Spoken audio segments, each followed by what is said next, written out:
ഓം പരാശക്തി നമ. ആശ്രമത്തിലെ ആദ്യകാലം.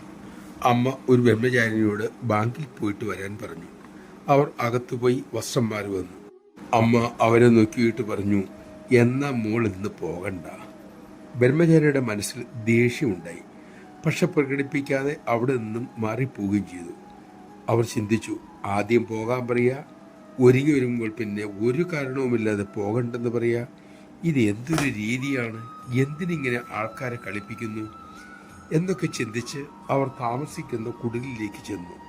അവിടെ വച്ച് ഒരു ഭക്ത സംസാരത്തിനിടയിൽ അവരോട് പറഞ്ഞു, ഇന്ന് ബാങ്കിന് അവധിയുള്ള ദിവസമാണ്.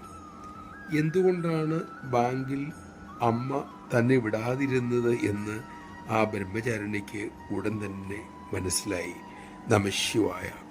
രണ്ട് കാര്യങ്ങൾ നമുക്ക് ഇതിൽ നിന്ന് ശ്രദ്ധിക്കാം. ഒന്ന്, അമ്മയുടെ നിർദ്ദേശങ്ങൾ അക്ഷരം പ്രതി അനുസരിക്കുക, അത് നമുക്ക് നന്മയെ വരുത്തൂ. രണ്ട്, ഗുരുകൽപ്പന ചോദ്യം ചെയ്യരുത്. ഏതുവിധമാണ് സദ്ഗുരു നമ്മിലെ അഹന്തയെ കൈകാര്യം ചെയ്യുന്നത് എന്ന് ഗുരുവിന് മാത്രമേ അറിയൂ. വഴങ്ങിക്കൊടുക്കുകയാണ് ശിഷ്യൻ്റെ ധർമ്മം. നമുക്കതിന് സാധിക്കട്ടെ.